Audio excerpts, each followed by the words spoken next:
Okay. Have your permission? Well, you guys, I can't believe it. We are actually at our last book club conversation of this book.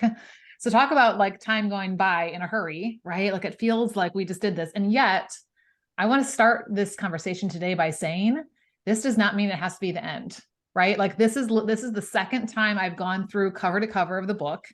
I probably could read it every single month just on repeat, just to keep the things, top of mind. But, so whether this is something that, you don't fully pick up, until a couple months or years from now, or it's something that you regularly check in with, like we always, and what I want to talk about at the end today is kind of like, what is one thing, right? We got a lot of things out of here, but what's one thing that we want to commit to, that we want to be intentional about, that we want to implement into our lives and start making that a regular practice. And then we can always add more things in, right? But instead of trying to do all the things and then doing nothing, or you guys ever have this experience, like you read a great book, the same thing happens if you listen to a podcast or a sermon and it's like amazing when you're like in it. And then like within a couple of days, maybe hours or minutes, your brain is already like back to whatever mode it was in before. And it's like, it's so quickly in, one ear out the other. So we want to avoid that, especially when it comes to stuff like this, that's going to affect every part of our life. So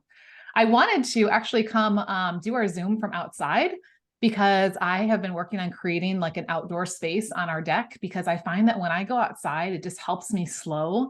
Even if I'm, still working on stuff on my computer, like I was just out there, like sitting out there with my computer is just so much more of a like slowing for me than even just sitting in my office. I thought about being out there, but just with the sun and the brightness and stuff like that, I decided to be in here, and I'm still waiting on my rug to come. So it's not fully set up, but that's been really, really fun to do. And just like, that is one of my intentions, is to use me getting outside, getting out of the house, to slow down and get some more, kind of life going in or whatever. So, anyway, that's something I've been working on, and I'll send a picture when it all gets set up. And if you're close, or even if you're not, Danielle, you can come visit. I mean, it's not South Carolina, but it's the best we can do in Southern Illinois. So, right. Okay, I'm going to see if I can share my screen before we get into the book. So you guys will have to tell me if you can see this. Okay, can you see my screen? All right, because we have a drawing to do today. Yes, you can see it? Yes. Okay, there it came up. Okay, so I just thought it took a minute. Okay, so and there might be people who are, listening to the replay and stuff like that. So I want to do it at the beginning, so you're not waiting till the end, but I hope you stay to the end so we have a good conversation. But we've been doing the Let's Ruthlessly Eliminate Hurry challenge based on this book. From the YouVersion Bible app. So if you didn't participate with us, again, you can pick that plan up and do it anytime. What I would say it took, like maybe 10 minutes, Danielle, to like read or listen to the devotional, read the scriptures. Yeah. And it was really powerful. I don't know, did you ever listen to John Mark Comer reading, or like listen to the scripture being read instead of just reading it? Like that was really powerful. Like when you hear an author like read it in their voice, like I had a day where I had a really early meeting, so I didn't have time to like sit down and read it, but I just put my earbud in, and it was really just a different experience. So anyway, just an idea of other ways to get stuff into us. But anyway, so what I did is I said, for every time that you're participating, in the group by sharing something from that day's challenge, your name goes in a drawing to get a free copy of this. If you already have a copy of this, then good. You can, pass this on to somebody else that you think would really be blessed by it. And if you don't have a copy of this book, then you will have your own. So without further ado, I'm going to click to spin, and we will see who's going to get it. It's like Wheel of Fortune. It's like so exciting. Oh, Navita. All right. Congratulations, Navita. And here's what's really fun, is that Navita, I'm going to stop sharing here, actually just popped in our group because she saw that we were doing this challenge. So like, this is the reason she came in. So I think that's really fun. And I don't know that she has a copy of this. You guys, I know, do, because you're here. But so Navita, I will get in touch with you. I will get this sent out to you. You're going to love it. And we can't wait to hear what you pull out of it. So, okay. But without further ado, we're going to jump into the chapter on slowing.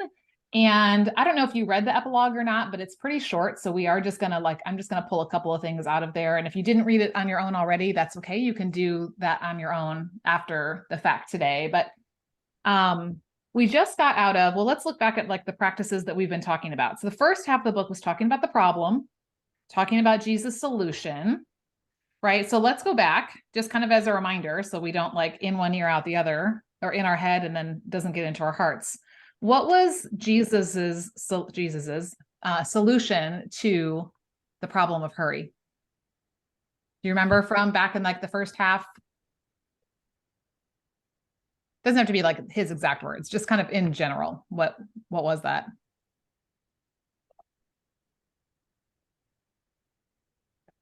It was taking on my yoke, my easy and light yoke, right? My way of shouldering, talked about how the yoke is the margin between our burdens, right? And the weight that we're carrying. And he's like, I'm not going to give you an escape, right? That's what we want. We want the vacation. We want the, super fluffy bed. We want the massage, and those aren't bad things, right?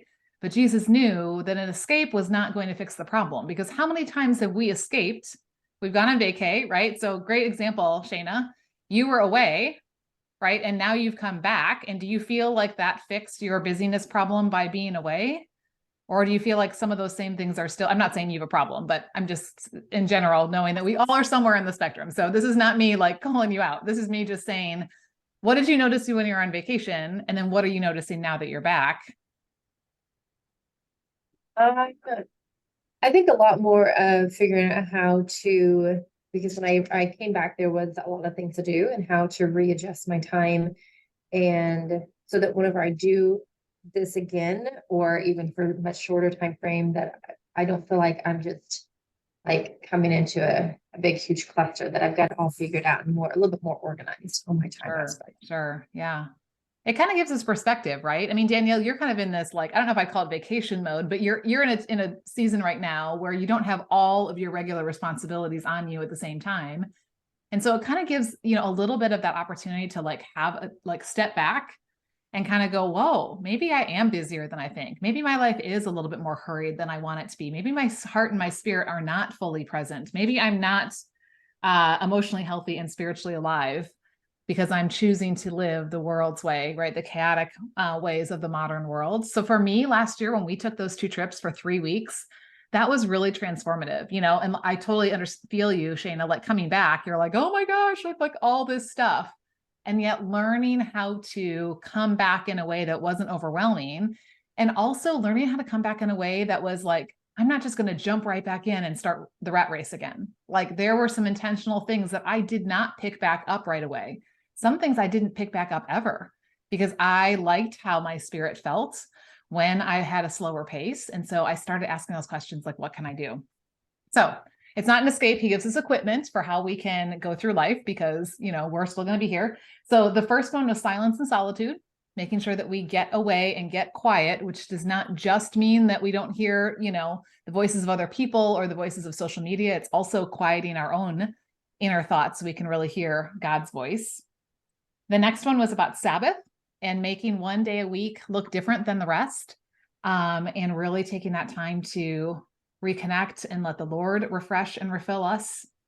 Last time was about simplifying, and we really focused a lot on our stuff, right? Simplicity, and kind of how much stuff do we have in our lives, and what is that doing to not only our time and our calendar, but also what is that doing to our spirits? And today we are going to go into slowing, which is now more about less in our time. So before we go into this, is there anything that just really has stood out to you, or really been resonating with you, or that you want to kind of bring into the conversation before we kind of start breaking it down? What really stood out to you in this chapter about slowing?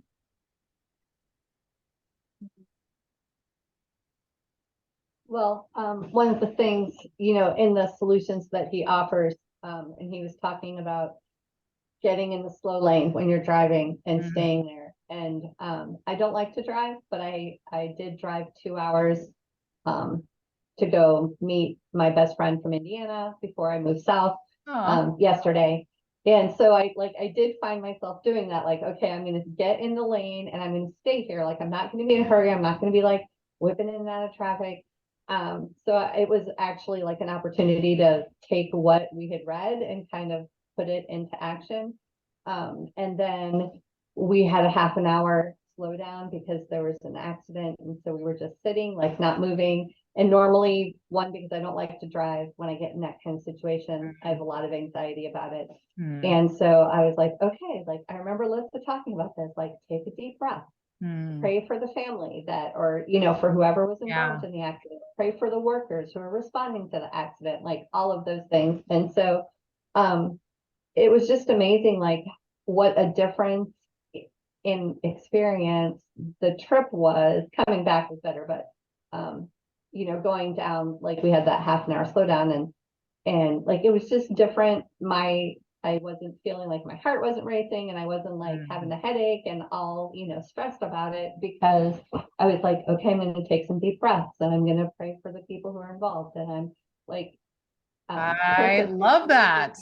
The slowing. And so what a perfect opportunity to practice that. And here's what's so cool. You saw and felt the difference, right, in your spirit. And I'm guessing it even, like, because it happened on the way to getting to your friend. Hang on, I'm gonna let my dog out the door because she's just gonna sit here and whine. Just a second.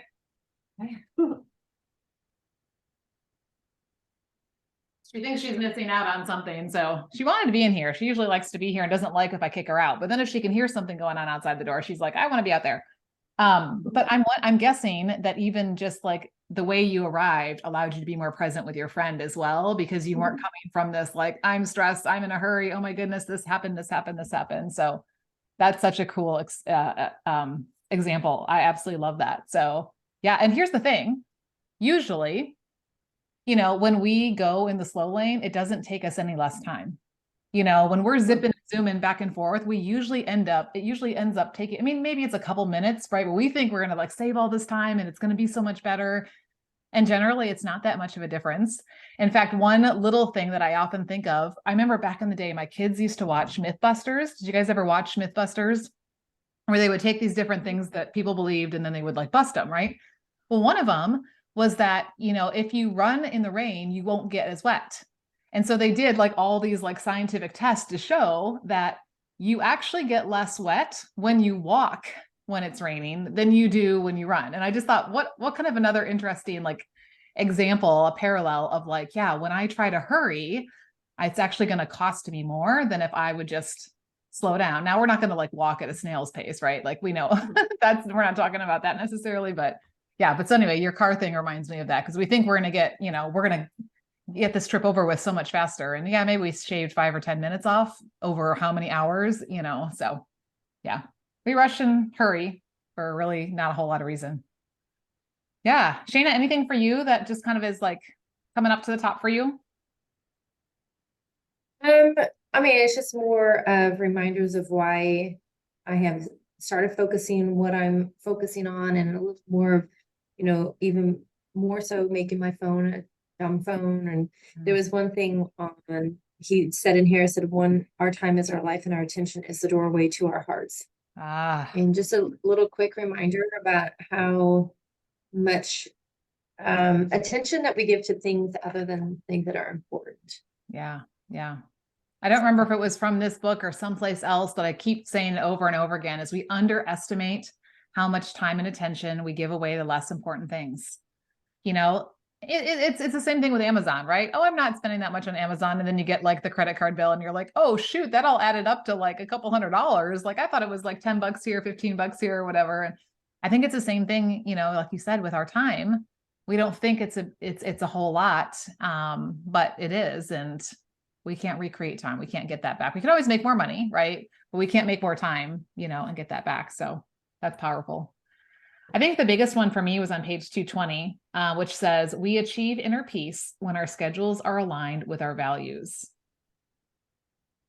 Wow. Like when we are in alignment with what we're saying matters and what we're actually doing, that is when we will truly have his peace. You know, and I was just thinking too, because I was working on something for the group coaching program right before this, like Jesus says, my peace I give you, not as the world gives, right? Like, so the world's peace is going to say, yeah, just keep doing more and keep being busier and keep trying to cram more in and be more efficient and be productive and all of that. And that's going to give you inner peace. And yet it doesn't, because when we do that, we're not truly aligning what we say matters with what we're actually, you know, fleshing out. So herein lies the challenge, you guys, right? Of like, how do we not just want these things or say we want these things, but like, how do we actually do these things? Do you ever find, he talks on page 221 about, how does he call it? He's like skimming across the surface. Let me find it and see where, hyper living, skimming along the surface of life. Like, do you ever find that you're just skimming along the surface of life? Do you ever have those moments, or are they longer periods of time where you just kind of go, I'm just like treading water up here at the top? Yeah. Like, I would say that that's the case a lot less than it used to be, but yes, there are still plenty of those. Good. Yeah. And awareness is always going to be the first step of like noticing. So yeah, I remember a pastor sharing an example about sin one time, which I think the principle applies. He's like, if you from your route from your house to your office, there's a pothole somewhere, right? At first, you just keep going that route and you keep going in the pothole, right? And like you fall into that pothole every time. And then you're aware of it. And so when you get to that road, you you veer around the pothole because you can see it and it's there. So you do that. Eventually it gets to the point where you don't want to even be close to the pothole. So you go a different route so that you're not even tempted to fall into the pothole. And so that awareness, like as we grow, hopefully less and less am I even, number one, seeing it, let alone falling back into those patterns. But I'm more and more aware and taking a different way, taking the way of Jesus, right? Which is what he talks about, the discipline of slowing. The bottom of 221, he defines it as cultivating patience by deliberately choosing to place ourselves in positions where we simply have to wait. Like, who likes to wait, right? Oh my gosh. We're so used to like everything coming like boom, boom, boom, boom now. I mean, we all grew up in the generation where everything was not instantaneous. I remember when we got a microwave, and I don't remember how old I was, but I remember my mom fighting it. She's like, I don't need a microwave. Like, I'm fine. I do everything on the stove or whatever. And then all of a sudden you have a microwave and it was like, we could like have this thing ready in like minutes versus, tens of minutes and stuff like that. And just, how if something's not loading fast enough, right? Remember the days of like dial up, the AOL, where you'd have to wait for it to like, you'd hear the dial up, and you'd have to wait for that process to even expect to see your message. And now, like if my internet is not loading super fast, I should probably plug my computer in. Well, I guess my cord's not in here. So I might grab it in a minute. Then we're just like, let's go. Why is this so slow? Right? We kind of, we get used to this fast pace of like, I was gonna say, I've had exchange students that don't have microwaves. And so it's just been an eye-opening experience for them that, we could actually get food that fast. They're so used to the ovens and any kind of, slower paced items like that to cook your food. Yeah. So yeah. It is. It's like we get used to a new norm and then we just have that expectation and we forget so this is just a very simple little thing that I've been doing, but I started doing pour over coffee. And part of it was like maybe a laziness thing of I didn't want to drag the coffee maker out just for me to make my 1 cup of coffee in the morning. But there's actually something about like standing there and like pouring, and so it doesn't really take any longer than a coffee maker does. It's just, I'm the one pouring the water instead of it just automatically dripping. But like, even just in that one simple practice, it just like, it's kind of almost like one of those simple pleasures, right? Like when you like manually have to like touch or do something and not just instantaneously, have it in your hand, it like makes you more present with the moment. So I don't know, that's just something little that I've been enjoying. And then I take it and have my quiet time and stuff with it. But just that process of like actually pouring, I made it for my daughter yesterday. She's like, what is this? And she just got home from college. So I was like, yeah, and I think it tastes better too. So maybe it's just because I have taken the time that it tastes better. I don't know. Right. On page 222, they talk about like slowing down the whole body, right? Like that we are whole people. He says, we're not just brains on legs. We're whole people, holistic, integrated, complex, and full of a dizzying amount of energy. So our apprenticeships to Jesus have to be whole person endeavors in mind and body. And if we can slow down both the pace at which we think and the pace at which we move our bodies through the world, maybe we can slow down our souls to a pace at which they can taste and see that the Lord is good. Which one of those is, we could take it from either direction. You could either like, I'm just curious if one of these is more challenging for you to slow down, or if one of them you want to talk from the side of it's easier for you to slow down. When it comes to slowing how you think, so your mind, or how you move, your pace? What do you notice for you? Do you notice that they're similar and that they take equal amounts, or do you notice that one, you know, is more or less than another, or one affects the other? You know, maybe we've never stopped to think about this before, right? Like, I My can't brain- say I have ever stopped to think about it. yeah, Go ahead. yeah, And my brain is always running. It's way more difficult for me to slow my brain down than my body. I mean, I can make my body walk slowly. I can, you know, I mean, we all want to be in a hurry, but right. that's not as difficult for me. Like my brain never shuts off. So Yeah, that's definitely the more difficult thing for me. yeah, interesting. Yeah. Yeah, because we can be still in our outside, but not be still in here and still in here. And then we're still just as busy, right? So just an awareness, you know, like start noticing. And maybe, you know, Danielle, think about for you, what will help you to slow your mind down? Will it help to focus on slowing your body first, and then you're more aware of your mind? Or would it help you to focus on, you know, what am I going to, you know, dwell on, or what, maybe I have an affirmation or a verse, or I just kind of do a breath prayer or whatever, you know, it's going to slow my mind down, which then in turn starts slowing my body down, you know, like just kind of experiment and pay attention to how your body and your mind, you know, respond, and see what works. And that's probably going to change from season of life to season of life, right? And circumstance, it might change from day to day. I mean, you know, we're not a one size fits all, you know, and we are ever growing and changing and things like that. So, all right. So he gets into 20 rules. We're just going to kind of quickly go through, because I thought they were really a lot of good things in here. But before we do that, just curious, is anybody else like a rule person? I think he started the whole chapter by saying this. I like rules. Rules make me feel safe. When I know the rules, I breathe easier. Like, are you the type of person who like, yep, I like rules, I like boundaries, I like structure? Or you're like, nope, just I like to just kind of go and live life based on how, you know, whatever. I would say if I was to choose, I would say just live life, whatever on the cuff. Okay. Let's just go and do it. Yeah, yeah. And Danielle, I think you were nodding your head for the first one, being more of the rule girl and wanting to have those in place. I am, and that is probably a good fit with, you know, like my full-time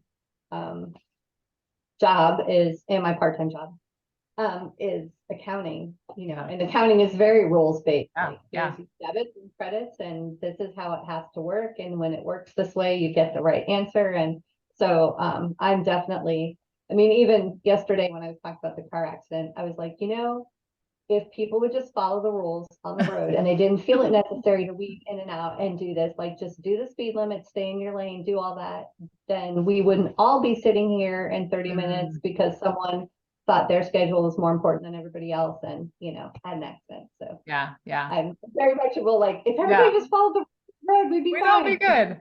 I love that. I probably err more on that side, like you, Danielle, than the other. And yet there always has to be healthy boundaries, right? Because we can have such strict, tight ones that like we are literally, and I erred on this side too, where like it like becomes this fortress, and don't you dare push over my fortress. Or somebody does try to, you know, bump into it, and it's like boom, and they bounce off because it's so tightly wound to, nope, this is the rule and this is the box.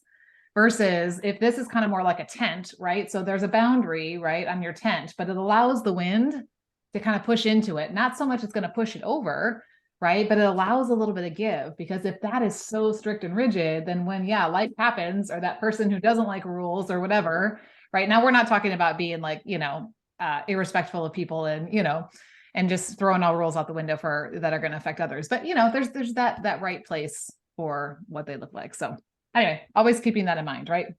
Okay. Driving the speed limit. Are you guys mindful of I mean, my husband's a cop, I'm not going to tell him. Are you mindful of how fast you're driving, and do you intentionally drive the speed limit or under the limit? He says, no, not below the speed limit. That's just annoying. We all hate I was you. gonna say at first. Yeah, I was gonna say first he said not below. No, I am typically usually a little over, but not enough to get pulled over typically. Yeah. Just so you know, in the state, it's like 11 miles is technically, they don't have to do anything up until like, so there is a little window in there, but I will say, like between Marion and Carbondale, there's no way I would drive the speed limit because I would get run over. Sure. So, I mean, I think there's some like there's some instances where like I choose to go a little too fast, Yeah. but then there's other instances if I don't go, I'd rather go the same speed as everybody else, even if it's over the speed limit, because I don't want to get flipped off or run over or Sure. run Sure. off the road. Yeah, So, Yep. I think it's the people that like make me go, because you can't anticipate what they're going to do or not do or whatever. Okay, number 2 is get in the slow lane, which Danielle already had a great example of that. Oh, how about this one? Number 3, come to a full stop at stop signs. I got a ticket. I'm pretty sure, I'm trying to remember where, I remember like I can picture it. I feel like I was near the school where I taught. And I did not, nobody was around. I didn't see the cop. I didn't come to a full complete stop. Right. And of course I got pulled over and I was like, seriously, but anyway, texting and driving. Wow. Like, even just reading the message or whatever, like I love that phones now have like that focus on driving type mode so that it's like, she'll get it when she gets there. But even just the like feeling like at least I need to know what it says, or at least I need to read it. And my focus is, drawn off attention, even if I'm not, I mean, I'll voice message back or whatever, but I'm not going to text, but no. Show up 10 minutes early for an appointment, sans phone. Okay. So those are actually kind of 2 different things. Who shows up early for appointments? Anybody like you're there beforehand? Like at least, we're going to say at least 5 minutes purposely early, if not more. I leave early. That's Okay. not to say that I always manage to get there early, but I do try, like if I have an appointment at a certain time and I know it takes me 20 minutes to get there, I'm really going to allow 30 because I know that I'm going to get stopped at a stoplight or So you're something's anticipating gonna that. happen. Yeah. But Yeah. that's not to say I always get there on time. Well, I'm still going to say, like, I think that is essentially the same thing he's getting at is like, I'm intentionally leaving some margin because life might happen. And I would rather leave a little early and not need the extra time than arrive too late and not get it. Sorry, it says my internet is acting weird. So hopefully let me know let me know if the internet does it again. And if it does, I'll go to my hotspot. My dad is like, yeah, if you're not 10 minutes early, you're late. Like that's totally his philosophy. And I was, not always that early, but we lived in, Shana, you probably know where Greenville is. So it's like a small town, even smaller than where I live now. And where we lived, like we were in towns. I could literally get everywhere in like 5 minutes. So, like I wouldn't leave my house until like 7 minutes before I had to be there because it would take me 5 minutes to get there. And then I walk in the door and here I am. Right. But now we live in Mount Vernon and we're like 20 minutes even from town. So I have to, intentionally leave and then, build an extra time and stuff like that. So anyway, get in the longest checkout line at the grocery store. Okay, let's be honest. How many of us look for the shortest one and go there first instead of intentionally getting the longest one? Okay, here's my true confession. I don't even get in line at the grocery store anymore. I do Instacart. They come out to my car, which is so amazing. I mean, I do it for a lot of reasons because then I'm not, spending the time walking through. But if I was inside the store or when I am, because of course there's sometimes I still go in. Yeah, I'm probably not. But have you ever chosen that? Even if it's not what you typically do? Have you ever, well, let me say this. Maybe you didn't choose the longest grocery line, but maybe you got in the longest, it took the longest, right? Has anything like ever, I don't know, have you ever had an experience where like it ended up being a blessing? Like there was somebody you're supposed to talk to? I don't know. Like, I'm just kind of thinking sometimes it can be an unexpected, Shane is like, no. no. And maybe that's our fault because we're not looking around at the people that we're standing in line with and, noticing maybe somebody else's needs or whatever. So maybe that can be a challenge for us to get, the longest checkout line at the grocery store. Okay. Number 7, turn your smartphone into a dumb phone. We talked a lot about this during the Redeem Your Phone Time challenge. And he lists a whole bunch of different options of just ideas. What's one thing that you've done to limit, doesn't mean you fully dumb down your phone, but one thing that you've done, whether it's on this list or not, that has helped you to kind of limit how much input you have from it? I have actually never put my email on the phone. I have one email on there, but very few people actually have it. Otherwise, my email has to go to my computer, which I have to be at my desk to actually see. So, but you know, I see my husband, he's constantly checking emails, Yeah. constantly swiping to clear them or moving around. And Yeah. like, I refuse to do that. I love that. And you know, it is more annoying to try to type out a response to an email on a phone than it is on a computer anyway, right? So, and what I love is like now, I mean, like sometimes I forget you can text on your computer, you can like do Facebook Messenger on your computer, you know, so there's so many things that we think I can only do this on my phone that, I mean, you can do, you know, any social media stuff on your computer. There really isn't a whole lot besides the actual I'm calling somebody, which we can probably do from our computer too, right? That actually has to happen just with our phone. Would anybody go back to a flip phone if you could?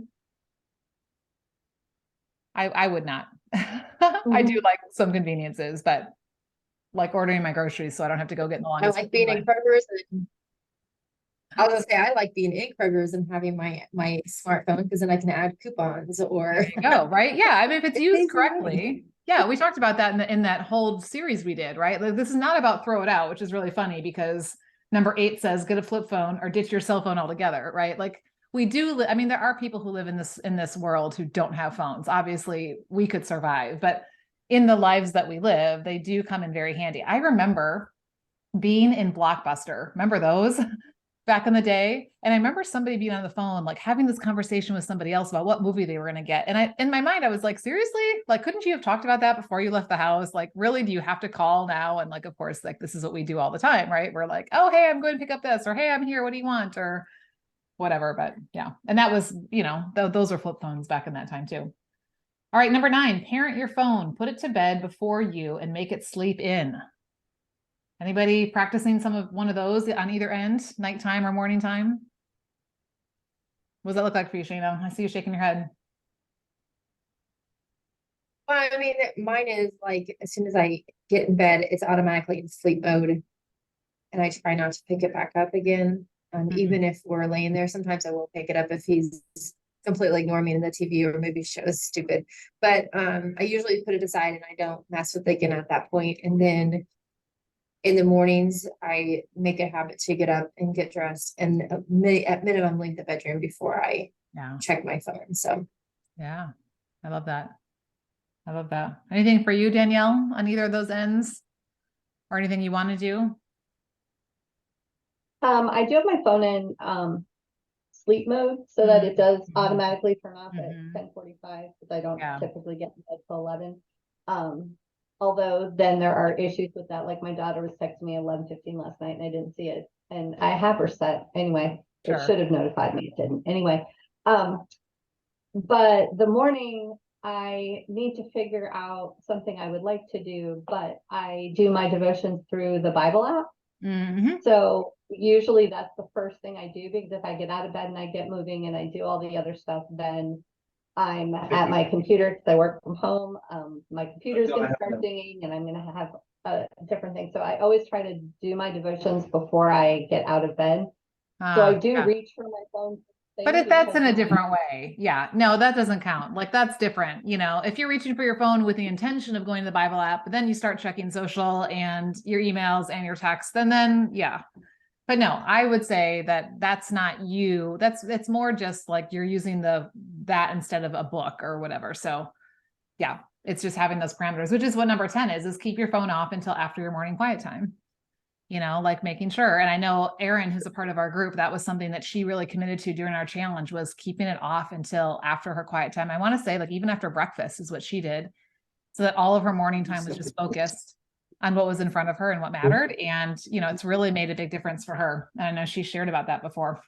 And it just helps us to set the tone for the day, right? Instead of our day being all of a sudden, you know, what's the latest news and what's the latest thing that somebody needs me for and what's the latest whatever. And, you know, and then we start getting all wrapped up in that. It's like, let me soak in the truth. Let me like ask God for a direction on where he wants my time to go. And then, you know, walk in that versus being in reacting mode all the time. Number 11, set times for email, which sounds like Shayna's got with the system that she has. And I know something that you and I have talked a little bit about too, Danielle. I mean, sometimes we have to check them, but you know, but even if it's like, no, when I'm in a time block, I don't check it. And then, you know, for 25 minutes or 50 minutes or whatever, and then going back to it. Number 12, set a time and a time limit for social media or just get off of it. So kind of a similar thing. Which one's harder for you, social media or email or any other kind of streaming service? Like what's kind of is there one that's you have to be a little bit more intentional about? Videos on Facebook. Yeah. I learned so much. Yeah. Yeah. And it's not meaning you can't ever be there. It's just the right healthy boundaries around it. Right. And you know how it affects you and you know how what it's doing with your time and things like that. So.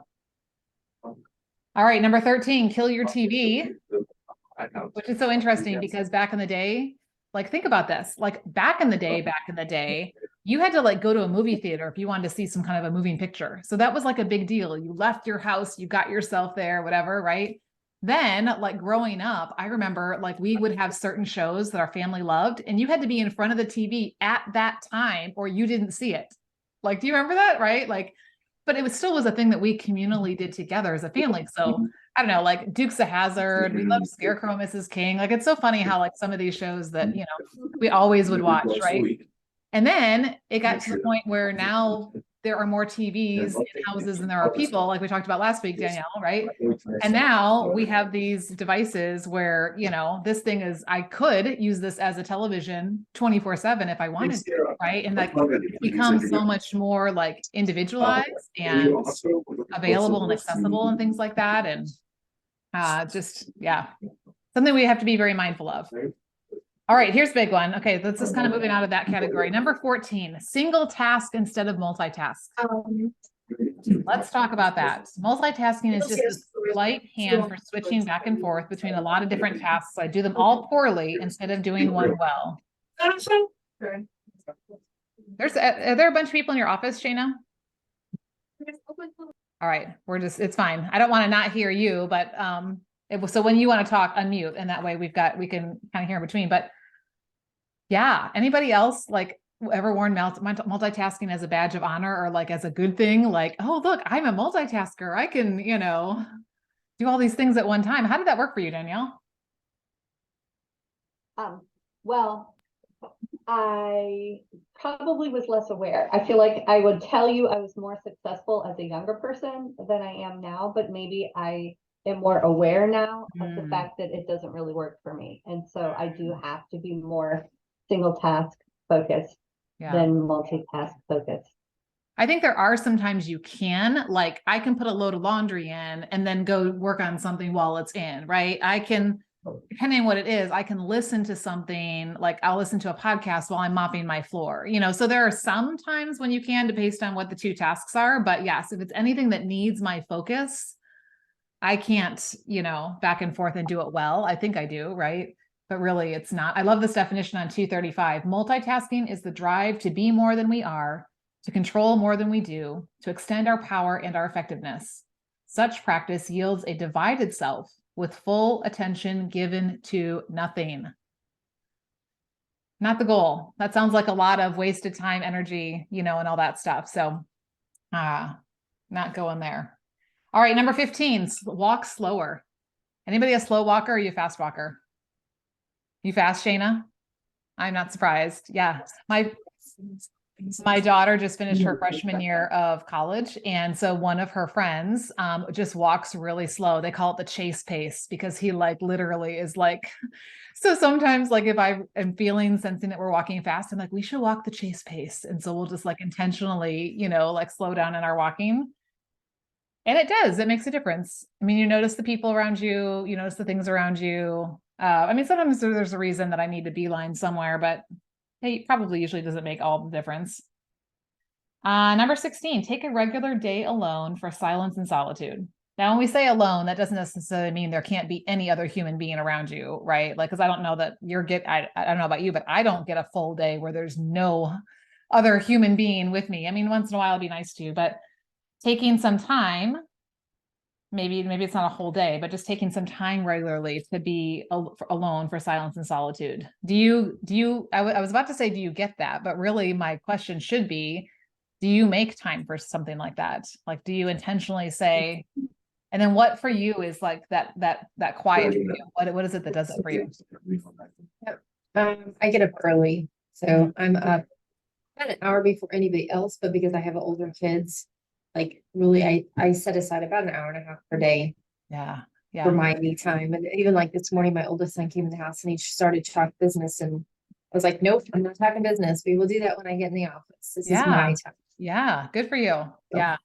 I love that. And I love that we don't have to like, it doesn't have to be an all or nothing. Like it can be that little bit of time in the morning, even for that really busy mom whose kids do wake up early and don't pay attention to alarm, the time on the clock, right? Like sometimes it feels like I don't have any time, like they can still grab 5 minutes. And you know, we can be intentional. And I think there's also something to getting those bigger chunks, you know, so it being like every once in a while, just paying attention to our spirit or just being intentional about like getting away. And it may just be going to lunch with a friend that's really refreshing, or going and, you know, going for a walk or whatever. It doesn't have to be like this whole huge, I'm going for a weekend at a wellness spa, although that sounds amazing. But yeah. 17, taking up journaling. Are you a journaler? Do you like to journal? You do it regularly or once in a while, or? No, but I've been trying to do it. So Yeah. and this last month trying to. Yeah. Yeah. I always am glad when I do. And then I kind of get out of the practice of it. And then something will kind of happen or stir in my spirit that I really want to. A friend of mine just published, let me grab this because it's literally sitting right here. There's a book that goes with it too, but it's called A Beautiful Exchange Journal. Well, actually the journal is called Untangled Faith, but it's a process. So this is just the journal piece of it, of how like you pour out what you're feeling. Well, you spend some time just kind of getting quiet with the Lord first, and then you pour out how you're feeling and all your questions or concerns or whatever it is that, you know, you want to kind of pour out to him. And then it's just that quiet listening. And what I did last week when I had something I was really trying to prayerfully process, I did my pouring out one day, and then I did the listening to God the next day. Like I needed some time to really hear, because in the moment I was a little stirred up about what it was. And, you know, and then it's this beautiful process of like, now, then I think the next step was go back and reread like what you sensed God saying. And so I did that the third day, and that was really powerful to go back and reread that and pull out the truths and the things that I really needed to hear. And then from there, like intentionally, you know, like saying, okay, now here's where I feel like God is leading me, you know, with this. And sometimes it's just, you know, pouring out praise and stuff like that too. And it's just then that reminder of, journaling doesn't be for bad reasons, but anyway, that's been really helpful. So I strongly recommend it.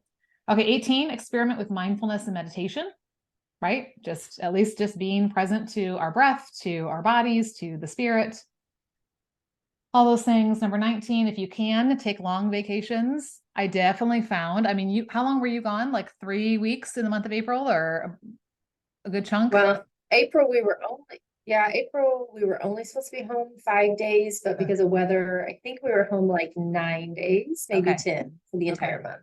So what did you find when you had a longer chunk of time away versus just like a weekend away? Did you notice any difference with your? Well, I mean, I still have some work. Sure, well, yeah, that's fine. That's fine. It's just,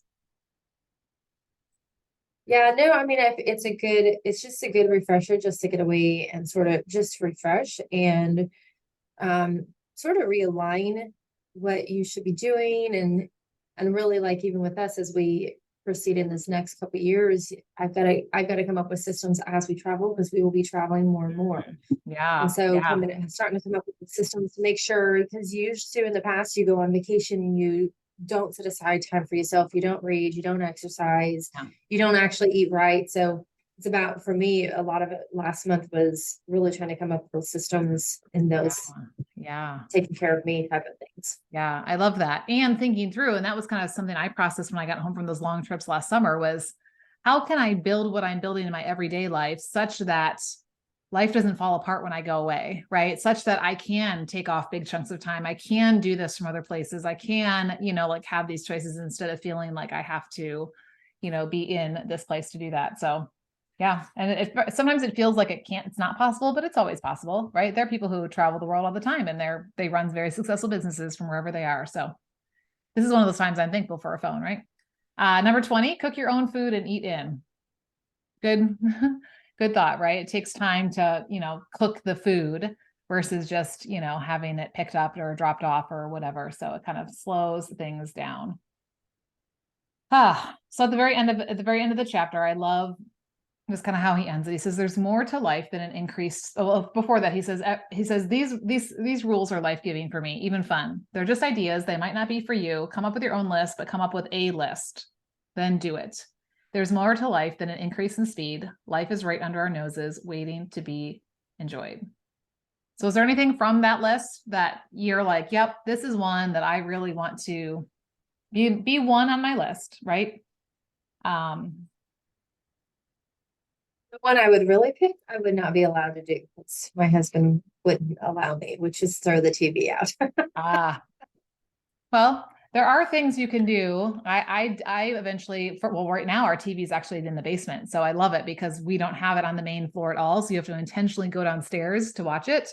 But when we used to have just like a great room and I didn't have that option, we had like a entertainment center type thing that was, had like a door on the front. And so you had to go and open it. So it wasn't just sitting there staring at you all day long. So I don't know, maybe there are some ways, or maybe there are ways to like put the remote somewhere so it's not like right next to the couch, like where you actually, I mean, you could hide it like if you really wanted to, but I'm not saying you have to be that mean, but like, like have it in a place where like it's going to take a little bit more effort to go get it. And I'm really thinking about, if this is what I want to do. Yeah. And sometimes we can't change things about what other people are doing, but we can change how much we're going to it. So we always start with us, right? Because we can't change. Yeah. We can't want it for somebody else more. But maybe as they sense that quietness and stillness and peace in our spirit, then they're like, I don't know. I don't know that plan's working in my in my home either, but that's okay.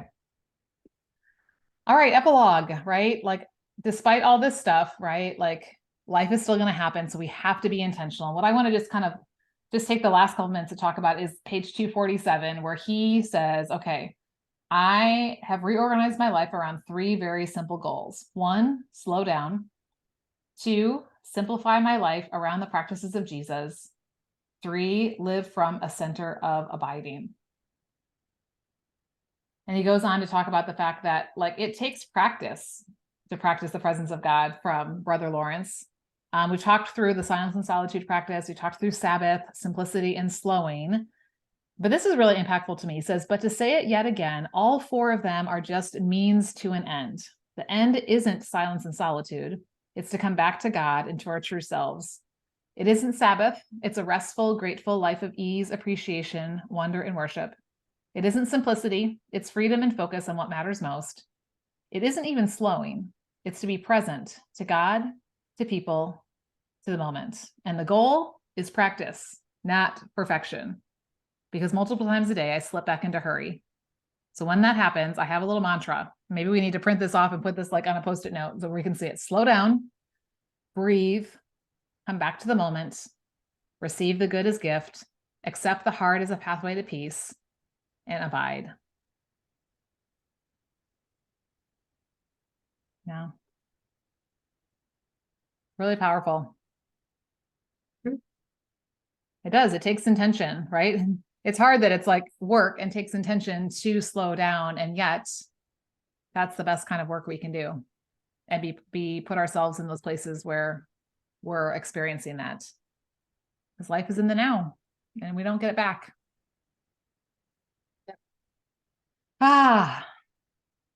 Okay. Well, this one's going to sit on my desk for a little while. I don't think I want to like put it on the shelf yet because I still feel like I need like to keep getting it in here, but eventually it probably will. And then I want to use this, we start off as like a manual we can go back to, right? I don't necessarily have to start at the beginning, but maybe I'm feeling my soul slipping a little bit. This is a great opportunity to like hop back in here and say, how am I practicing silence and solitude? Or what do my Sabbaths look like? Or, wow, things have gotten a little complex in life, whether it's my stuff or my systems around my business or, just whatever, like in relationships and things, how can I simplify, and then of course our calendars, right? Can I slow down my pace of life so that I'm not always going at breakneck speed and just checking in, right? And then just making that little adjustment and doing what we can to make that to the norm. And so that we're not as often, right? Like you said, like your example earlier, we're not as often falling back into the hurry. No. Anything else before we go? Anything else you want to share? Any other mic drop bombs? Okay. Nope. Yep. Okay. So here I'm going to end with this. He says, how will you live? In the years to come, our world will most likely go from fast to faster, more hurried to more soulless, more vapid, deceiving and being deceived. Will you transverse that road? Will you follow the same old, tired, uncreative story of hurry and busy and noisy and materialistic and propagandized living?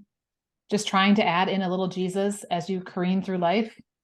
Make it to church when you can, pray when you find the time, mostly just stay ahead of the wolf pack? Or will you remember there's another road, another way? Will you off-ramp onto the narrow path? Will you radically alter the pace of your life to take up the easy yoke of Jesus? And when you fail, begin again, this time slowly. It says this book is both a question and an answer, but mostly it's an invitation from one invitee to another. Come to me, find rest for your souls. I say yes. You? Here's to the easy yoke. And it ends with 1 Thessalonians 4, 10 through 11. We urge you, brothers and sisters, to make it your ambition to lead a quiet life. All right, well, let's let that sink in. And let's keep coming back to this. And let's keep reminding us, like, this is the value of our community, right? That we're not just reading this in a bubble, but that we're reading it with other people who are wanting to be intentional around these things in their hearts and lives as well. And that are willing to call us out when maybe we're not doing that, right? And lovingly walk alongside us and, help support us when we're starting to fall back into that. So we'll use our group as a great place to do that. And we are breaking from book club. So if you've been listening to replays or you've been coming to the live ones, we've done a couple book clubs in a row that we've just gone straight from one book to the next. But we're going to take a little break. And I've actually got some really cool things that I'm working on, kind of on my own journey in my own life that are going to involve some book club opportunities and things like that in the future. So if this is something you like, then stay tuned because there will be more to come when we're ready, when the time is ready to do that. So, all right. Well, thanks for being here. Thanks for being on live. Those of you who were, thanks for watching the replay for those of you who did. And you can come back and rewatch, the replays or listen to them just to get a refresher anytime. So I pray it's been a blessing to you. All right. Have a great rest of your day.